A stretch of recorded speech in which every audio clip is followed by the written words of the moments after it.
destructions of the evil one. And Lord, even as we're gathered here, we ask that you protect us from malicious intentions of spirits and even of people. And we pray that the same protection may be upon our loved ones who are not here with us right now. Lord, let your protective mantle be over our heads. Sumisilong po kami sa inyong kapangyarihan, sa inyong awa at sa inyong habag. Mangusap po kayo. Marapatin yung tungtungan ng inyong paa, inyong lingkod. Maitaas namin ang inyong pangalan at kami naman, Panginoon, tumanggap na yung pagpapala. Kayo po ang maging tagapagsalita. Gamitin niyo lang po ang inyong lingkod. Dalangin namin ito, may pasalamat sa pangalan ng Panginoong Jesus. Amen. Ang Panginoon po ay nagturo sa kanyang mga disipulo ng napakamaraming mahalagang bagay. Sa katunayan, kung meron lang tayong kaunting panahon na nalalabi para pag-aralan ng Biblia, napakagandang pag-aralan ng 3 chapters na Matthew 5, 6, and 7. Yung pong tinatawag na Sermon on the Mount. Akala po ng marami ay napakaraming tagapakinig ng Panginoon noon na nagsalita siya sa bundok at napakaraming angaw-angaw na taong nakikinig. Subalit malinaw po ang sinabi sa Scripture, maraming tao ang ginawa ng Panginoon, iniipon niya yung kanyang mga disipulo at sa isang sulok ay tinuruan niya. Sa makatuwid, ang primary audience ng Sermon on the Mount were the disciples of the Lord themselves. Hindi mga unbelievers, hindi mga kung sino lang, kundi mga disciples. At dahil dyan, mahalaga po na tisiya sa atin tayong nagsasabing Kristiyano na tayo, meron na tayong maturity, meron na tayong position sometimes in the church. Ano po ba ang sinasabi ng Panginoon tungkol sa pag-aalala? Matthew 5, 1-2, Now when he saw the crowds, he went up on a mountainside and sat down. His disciples came to him, and he began to teach them. Matthew 6, 25-27. Therefore I tell you, do not worry about your life, what you will eat or drink, or about your body, what you will wear. Is that life more important than food, and the body more important than clothes? Look at the birds of the air. They do not sow or reap or store away in barns, and yet your heavenly Father feeds them. Are you not much more valuable than they? Who of you, by worrying, can add a single hour to his life? Mahalaga po mga turo. Gusto nating matandaan, maunawaan at makita ang salita ng Diyos. What is the teaching here? Do not worry about your life. Do not worry about your existence, your survival. Don't worry about the very basics. Huwag daw pong mag-alala. Huwag matakot. Huwag lagi nang magkaroon ng agam-agam tungkol sa ating buhay. Anong kakainin ko? May kakainin pa ba ako? Anong iinumin natin? Nauubos na daw yata ang fresh water supply ng planeta. Paano kaya? Lumipat na sa Canada dahil marami dong mga lakes. O sa Antarctica dahil maraming yelong pwede pang tunawin. Masyadong maraming alalahanin ng mga tao ngayon. Sabi ni Lord, do not worry about what to eat or drink. This is the very core of survival. Because the Lord says, life is more important than food. Life is more important than just survival. Now don't get this wrong. Hindi sinasabi ni Lord na do not think about what to eat, do not think about provision, that do not plan about it. Ang sabi niya, do not worry. Because when you worry, you will be robbed of many happiness and many joys in life, and there is so much more to life. Sinasabi ni Lord, yung buhay, mas marami pang mahalagang bagay kaysa kung anong kakainin. Kumakain lang ang tao para huwag mamatay. Nagdadamit siya para huwag ginawin o para huwag siyang malantad. Pero ang buhay ay lampas pa sa mga anong kakainin at anong isusuot. At ano pa pong sabi niya? Do not worry about your body, what you will wear. So dati basics food. Very basic yung food Although yung iba gusto nilang isama yung clothing sa basic needs. Pero ang totoo, food talaga. Kasi nung si Adan at si Eva ay nilikha, binigyan sila ng pagkain, pero wala naman silang damit. Hindi nila kailangan yun nung wala pa silang malisya. At maganda pa ang klima ng planeta, hindi pa nasisira ang nature, kaya hindi nila kailangan ng protection. But then secondarily, you need clothing. So, iba't ibang level ng need ang sinabi ni Lord dito, the very basic, and then the secondary, or the second most basic. But He says, your body is much more valuable than what it wears, than what you put on it. At ano po ang logic? Ano ang rason, ano ang katwiran kung bakit sinasabi ng Panginoon na huwag mag-alala kung anong kakainin at dadamtin? Because God feeds and God takes care of the birds. God takes care of creation, and therefore God will take care of you. God will feed you. Ano po sinasabi dyan? Ang mga ibon nga, pinapakain Nakakita ka naman ng ibon na nagtatanim? Nakakita ka naman ng ibon na nagsasaka? Pero, ibon yan. Kahit na mamera lang yan at natitira-tirador, nababaril-baril, hindi maaaring, hindi inaalagaan yan ng Diyos. Ikaw pa, tao ka. Yun ang logic. Iba yung alam, iba yung pinaniniwalaan ng salita ng Diyos, iba yung pinanghahawakan, at iba yung nagkakaroon tuloy ng kapayapaan dahil nagtitiwala tayo sa salita ng Diyos. We are not here to educate one another on the words of God. Most of these things we already know. But we are here to continue to ask God to help us understand it so we can live by the words of God. Dahil ang sabi ni Lord kay Satan, man does not live by bread alone, but by every word that comes from the mouth of God. Na ang tunay nating pagkain, ang tunay nating ikalalakas, ikalulusog, yung salita ng Diyos. Salita na hindi lang nadidinig, hindi na may memorya, kundi salita na nagkakaroon ng buhay kung ating ipinamumuhay. What else is the logic? One, that God will take care of us. Second, that worrying cannot extend life. Hindi naman nadadagdagan talaga yung haba ng buhay kung mapag-alala tayo, umiiksi pa nga. Hindi naman nadadagdagan ng kasiyahan kung mapag-alala tayo, nababawasan pa nga. Matthew 6:28-30. And why do you worry about clothes? See how the lilies of the field grow. They do not labor or spin. Yet I tell you that not even Solomon in all his splendor was dressed like one of these. If that is how God clothes the grass of the field, which is here today and tomorrow is thrown into the fire, will He not much more clothe you, O you of little faith?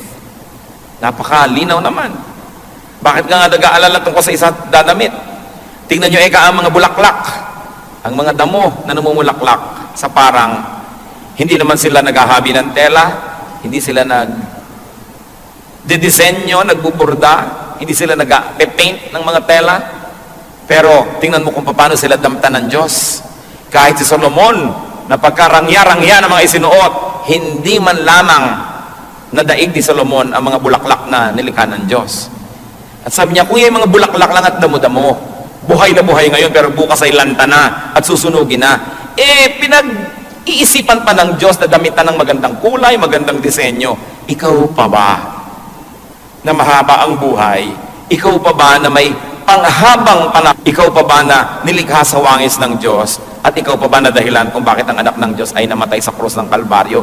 Ikaw pa kaya ang hindi damitan? So, Jesus says, don't worry about these things. Because worrying cannot make one look beautiful. Sa katunayan, nakakapagpapangit pa nga yung pagpapaalala. Kaya nakikita niyo po yung mga lalaking magandang mag-alaga ng kanilang mga may bahay. Aba, magagandang mga may bahay.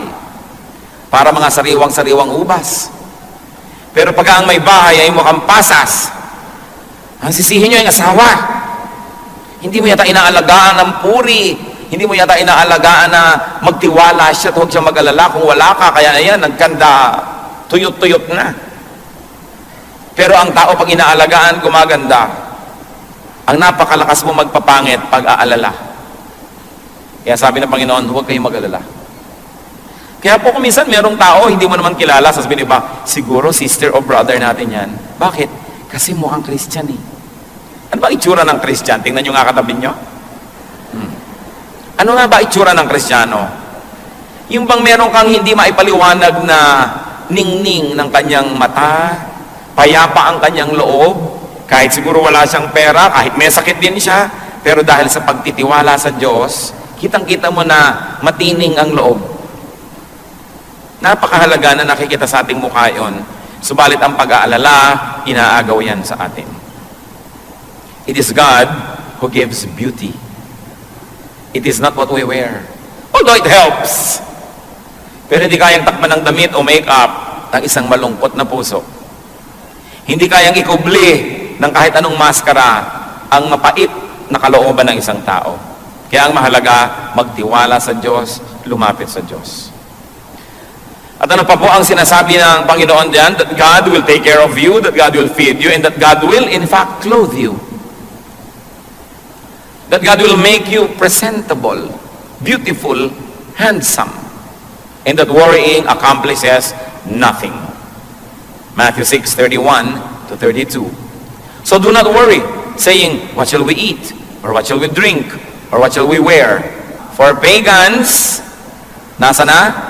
For pagans run after all these things, and your heavenly Father knows that you need them. Sabi niya, huwag kayong mag-alala sa mga bagay na yan. Because worrying is for godless people. Sabi niya, this is for pagans. Ang pag-alala, hindi bagay sa mga anak ng Diyos. Bagay lang ito sa mga pagano na hindi nakakakilala sa totoong Diyos. Bagay lang ito sa mga tao na tumatawag sa mga Diyos-Diyosan. Bagay lang ito sa mga tao na hindi kilala ang kanilang Diyos. Pero sabi, kung anak kayo ng Diyos, hindi bagay sa inyo ang mag-alala. Parang wala naman kayo Diyos. Parang wala tayong Ama sa langit. Parang wala tayong tagapagligtas. Parang walang banal na espiritu na umaalo sa ating mga lumbay, na sumasama sa ating mga pag-iisa. Kaya ang anak ng Diyos ay talagang hindi nag-iisa kahit kailanman, sapagkat ang Diyos ay tumatahanan sa ating puso, hindi lang doon sa templo sa Israel, hindi lang sa mga templong gawa ng kamay, kundi sa puso ng mananampalataya. Kaya sabi, bakit ka mag-aalala? Nakita niyo po ang pinakamalaking redemption plan, ang pinakamalaking rescue plan in all human history, in all cosmic history, that God became a man to save us from sin. Ideya ba natin yon?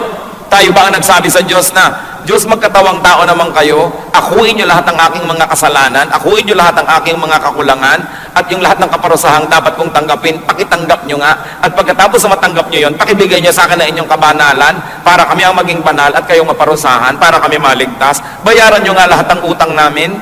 Ideya ba natin yan? Hindi. Yan po ay pakana ng Diyos, ideya ng Diyos. At kung ang Diyos ay nag-isip na siya ay magkakatawang tao para bayaran ang ating mga kasalanan, kailangan pa ba natin siyang himukin na maging mabuti? Kailangan pa ba natin siyang himukin na magbigay ng pagkain, magbigay ng mga kailangan natin? Eh kung ang kanyang buhay ay ibinigay na niya sa atin. Kaya napakasimpleng bagay ito. Hindi na natin na hinahangad na magkaroon pa tayo ng napaka-sophisticated na pag-aaral ngayon. Balikan lang natin kung ano yung simple, unawain ito, namnamin natin pamuhay, at napakalaki ng bigat na mawawala na ating mga dala-dala araw-araw, mga alalahanin, mga pag-iisip. What are the steps to freedom from worry? Salamat na lamang at hindi lang sinabi ng Panginoon na huwag kayo mag-alala, tapos tinigilan na niya. Itinuro niya kung paano masusunod ang kanyang utos na huwag mag-alala. Sapagkat utos din ang ibinigay niya. Matthew 6:33 to 34. But seek first His kingdom and His righteousness, and all these things will be given to you as well. Hindi naman pala niya binabaliwala yung damit. Baka magdatingan kayo next week, walang suot. Hindi naman niya binabaliwala yung kumain tayo ng masarap at magplano ng mga kakainin. Ang sinasabi niya, hindi ka nabubuhay para mag-alala tungkol sa mga bagay na yan. Problema ko yan eh. Ako ang Diyos, ako ang Creator, ako ang Provider. Ang problemahin mo, eto. Unahin mo ang kaharian ng Diyos at ang kanyang katwiran. Yan ang atupagin mo sa buhay. At pag inatupag mo yan, sabi niya, lahat itong inaalala mo, idadagdag ko lang yan sa iyo. Dagdag lang yan eh. Hindi yan ang mahalaga. Icing lang yan.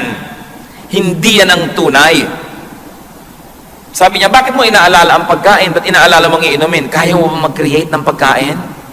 Kahit kaya mong magtanim ng buto, ikaw bang nagpapatubo dyan, nagpapalabas ng ugat ng mga dahon? Ikaw ba ang sinasabi mong ganito ang mangyayari? Bakit ang mga buto, pare-parehong lupa ang tinamnan? Dadagdag niya sa iyo. Verse 34, therefore, kaya merong therefore eh, do not worry about tomorrow, for tomorrow will worry about itself. Each day has enough trouble of its own. So what are the steps to freedom from worry? First is to prioritize God's kingdom. Unahin ang kanyang kaharian.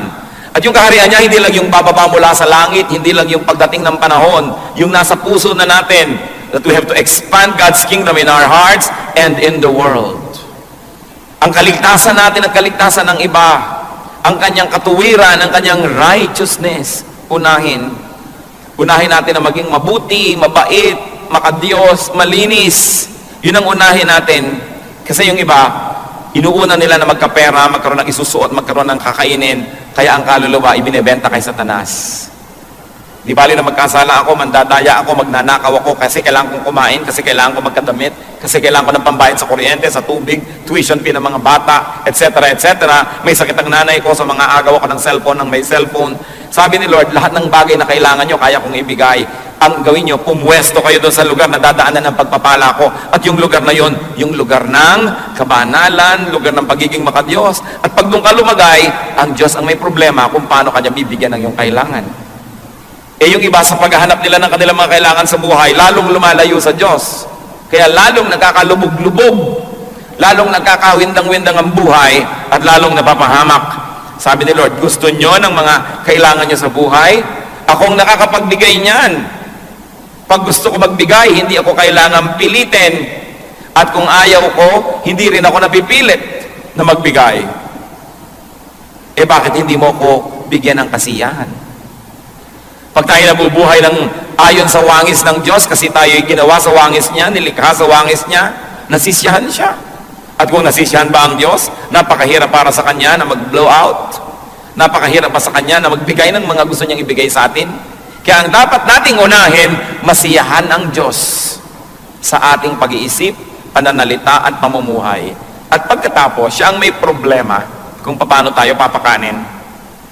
Parang mga anak, pinag-aaral ka ng magulang mo, ang problemahin mo, mag-aaral kang mabuti, ipasa mo ang iyong mga subjects, huwag kang mag-drugs, huwag kang mag-premarital sex, huwag kang nobyo-nobyo agad ang inaasikaso. Yun ang problemahin mo. At yung magulang mo naman, ang namang problema na, ipangbabayad mo sa school, kakainin mo, ibabayad sa kuryente na ginagamit mo sa mga ilaw mo sa bahay. Kasi mayroon tayong ganong role. Ang role ng Ama is to provide for us. Ang role natin, sumunod. Sumunod. Bigyan siya ng kasiyahan. At sabi, all these things will be added unto you. Why? Because you have placed yourself under God's governance, under God's economy, under God's care. Pag tayo po nagpakabuti, sa negosyo, fair ka, di ka nandadaya. Empleyado ka, di mo dinadaya ang iyong employer. Employer ka, hindi mo dinadaya ang iyong mga empleyado. Sasabihin ng logic ng mundo, ay, lugi ka. Because you can get more by cheating.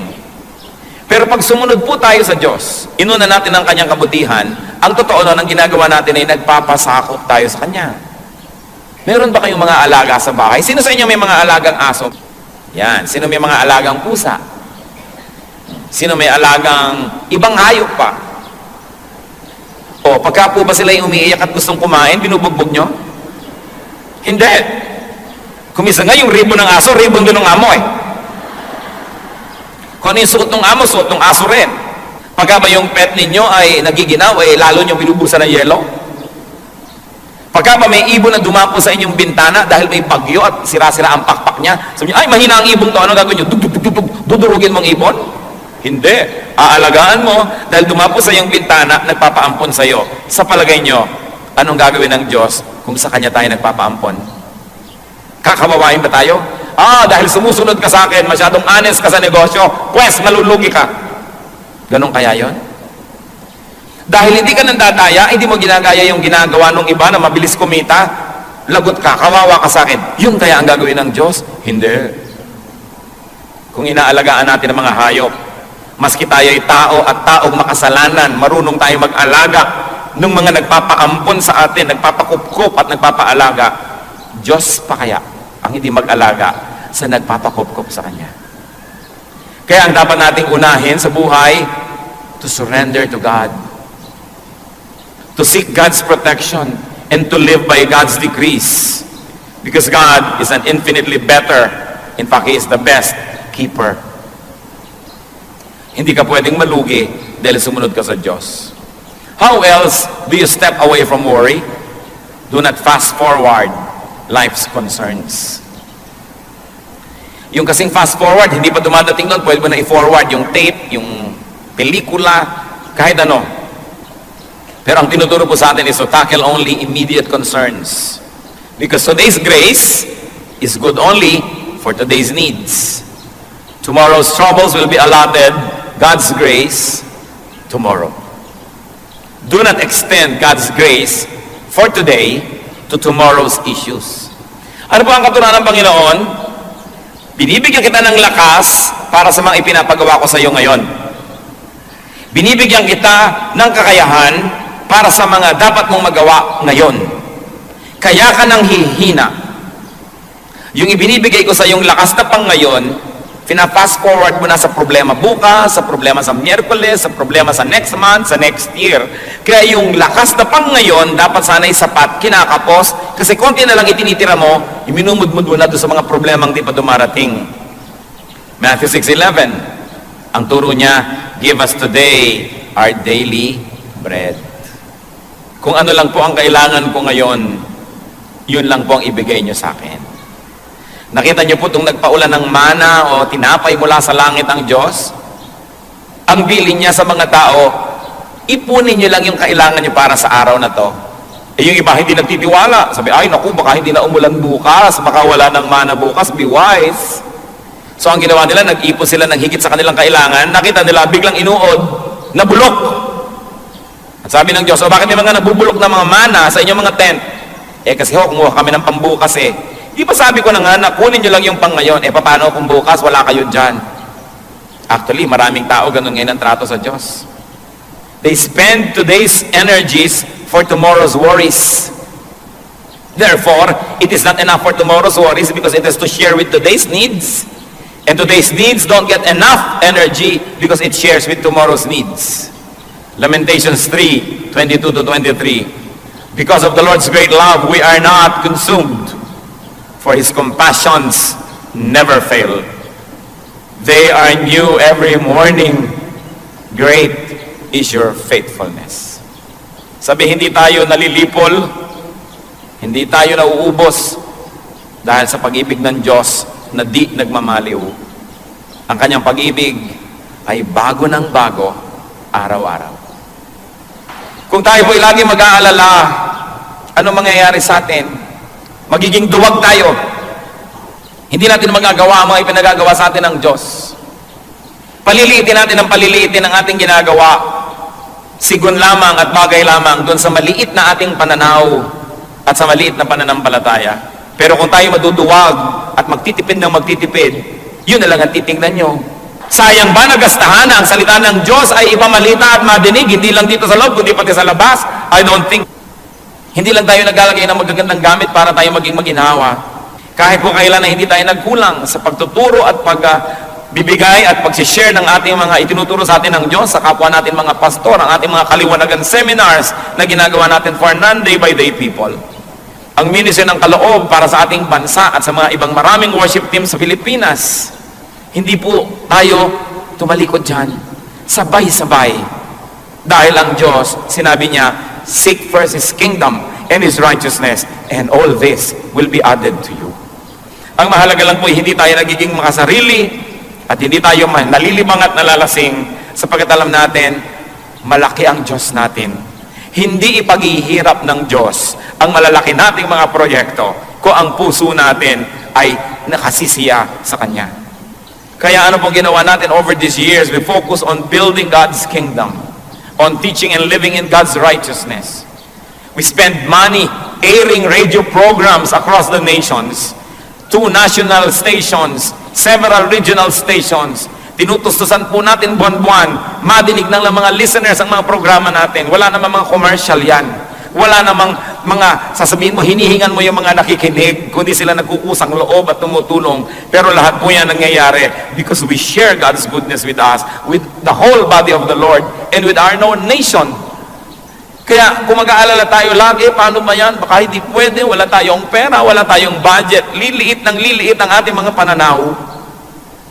Liliit ng liliit ang ating mga hakbang at mga pagtatangka. Samantalang sa tulong ng Diyos, ang mga anak niya at ang kanyang iglesia dapat lumago ng lumago ng lumago. dapat tayo magtiwala. At alam niyo po, ang ating church maraming nagagawa dahil kayo ay nagtitiwala sa Panginoon. Dahil kayo matapat sa pagbibigay sa mga pangangailangan ng iglesia.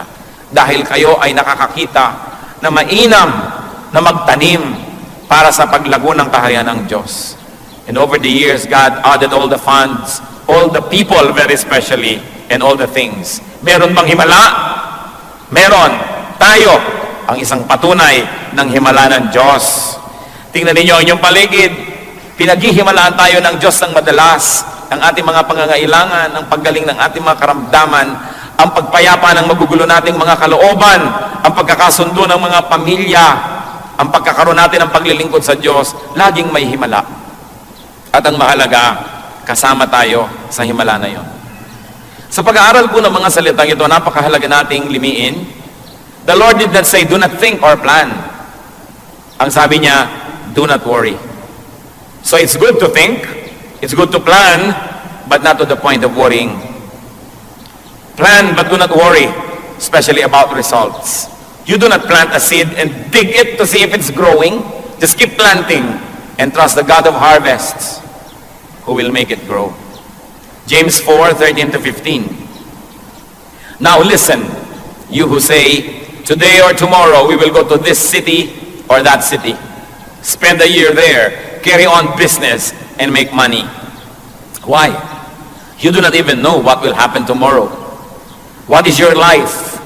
You are a mist that appears for a little while and then vanishes. Instead, you ought to say, if it is the Lord's will, we will live and do this or that. Huwag daw po tayo maging pangahas at mayabang na sabihin, itong plano natin bukas, itong plano natin next week, itong plano natin next year. Buti ka, gawin mong tapat, at bukas, nandun uli ang Diyos. Huwag mag-alala. Bagaman mabuti magplano. Mabuti na nag-iisip. Subalit matapos mag-isipan at planuhin, ipasa Diyos, at huwag alalahanin. Gawin lang ang pinakakayang gawin, do what is best, and leave the rest up to God. Dapat din naman kasi may plano. Sabi sa Luke 14:28, suppose one of you wants to build a tower. Will he not first sit down and estimate the cost to see if he has enough money to complete it? So God is not against planning. But God says, don't worry. Life is more important than food. Life is more important than livelihood. Marami pong tao may hanap buhay. Dapat naman. Pero yan ay paghahanap lang ng ikakabuhay. Huwag mabuhay para maghanap. Huwag mabuhay lang para maghanap buhay. Dapat naghahanap buhay tayo para tayo may kainin, para may isuot. At kung may lakas na ang ating katawan, may damit ng ating katawan, naghahanap na tayo ng magagawa para sa kaharian ng Diyos. Kasi tayo nabubuhay para palawakin ang kaharian ng Diyos. Hindi tayo nabubuhay para maghanap buhay. Naghahanap buhay tayo para tayo may kitain at para tayo may maitulong sa gawain ng Panginoon. Pero hindi tayo nabubuhay para lang maghanap buhay. The Christian's life must revolve around God, around God's kingdom and God's righteousness. Therefore, the Christian's life must revolve around the church. Why? Because Colossians 1:18 says, Christ is the head of his body, the church. If the body of Christ is the church, then the church is the highest institution. The church is the most important institution. Therefore, our lives must be dedicated to the works, to the needs, and to the expansion of the church. If you believe that Christ is the head of the church and that He loves the church. Ang pagiging Kristiyano po hindi lang panglinggo. Kailangan umiinog ang buhay natin sa church ng Panginoon. Sandali lang tayo sa mundo, nakikiraan lang tayo rito. Ang tunay nating sasapitin ay ang presensya ng Panginoon. At marapat lang na pag humarap tayo sa Kanya, meron tayong maisulit at maialay sa Kanyang paanan ang ating mga paglilingkod, ang mga nagawa natin. Bunsod na rin at tulong na rin ang mga ibinigay niya sa atin. Maghanap buhay para may kainin at damitin at para makapaghandog sa Diyos. Subalit kung hanap buhay lang ang ginagawa natin at wala ng iba, hindi tayo nilikha ng Diyos para maghanap buhay. Nilikha niya tayo, ano sabi sa Bible? To do the good works that He has prepared in advance for us to do. Bawat isang tao may itinakda ang Panginoon. Ito ang mga dapat mangyari sa kanyang lifetime. Ito ang mga dapat niyang matupad. Ito ang dapat na makamit. Kaya tingnan po natin anong kalooban ng Diyos para sa atin. Kaya habang tayo naghahanap buhay, nag-aaral, meron tayong mga pamilyang inaalagaan, meron tayong mga hobbies, meron tayong mga pinagkakaabalahan, we must be free enough to serve. And we must be free enough to have a ministry. Because we were created by God for good works, which He prepared in advance for us to do. Failure means only this: being unable to accomplish the works that God has willed that will be done in our lifetime. Mahalaga po na magtagumpay tayo sa larangan na yan. And yet, through all this, be free from worry. Many people cannot serve God because they worry too much. They worry, hindi ko yata kayang gawin, wala yata akong kayanan, wala na yata akong oras, hindi ko na yata kayang gawin. Gawin ninyo at sa kanyo mapapatunayan. Sabi ni Lord, do this. And all the things you think about will be added unto you. Revelation 22 verse 12 is clear. Ang sabi ng Panginoon sa kanyang pagharap sa mga taong humarap sa kanya sa huling paghuhukom, I will give to everyone according to what he has done. Hindi sinabing, I will give to everyone according to what he has believed. Sabi, I will give to everyone according to what he has done. That's why we have to deal with worry so we can do more. The body is more important than clothes. So devote more resources to what enters the body. Halimbawa, food, medication, than to what is draped on it. Kung atin pong nanamnamin na sinasabi ng verse, mas mahalaga daw po yung katawan kesa sa dinadamit nito. Gaano kalaki sa inyong budget ang napupunta sa damit at gaano kalaki ang napupunta ang katawan. But remember, the Lord did not say neglect your looks. He just said, do not worry about appearances more than you worry about righteousness or what's inside. Matthew 6:33, but seek first His kingdom and His righteousness, and all these things will be given to you as well. Memoryahin po natin yung Matthew 6:33. Kailangan pa bang i-memorize yan? Yes. Matthew 6:33. Practice nga kayo, sige, pumikit kayo, huwag niyo munang basahin. Pero practice tayo. But seek first His kingdom and His righteousness, and all these things will be given to you as well. O, i-recite nyo nga sa katabi nyo. Siyempre, makikinig muna yung isa, huwag kayong sabay. Okay, 1, 2, 3, go! O, yung kabila naman, yung isa, 1, 2, 3, go! But seek first, tayong sabay-sabay, but seek first His kingdom and His righteousness, and all these things will be given to you as well. Do not worry. Seek God's kingdom and righteousness. And remember who you are. Who are you? You are God's child. So you pray to your Father who listens. And take care of seeking God's kingdom and righteousness. And God will take care of everything else. Salamat, Panginoon, sa inyong mga paalala.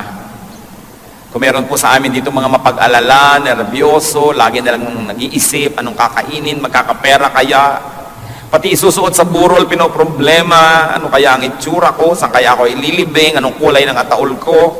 Ituro niyo po sa amin, Panginoon, kung anong tunay na mahalagang isipin. Kayo na rin ang nagsabi, unahin ang inyong kaharian, unahin ang inyong kabutihan, ang inyong katwiran, at idadagdag niyo ang lahat ng ito sa amin. Ilang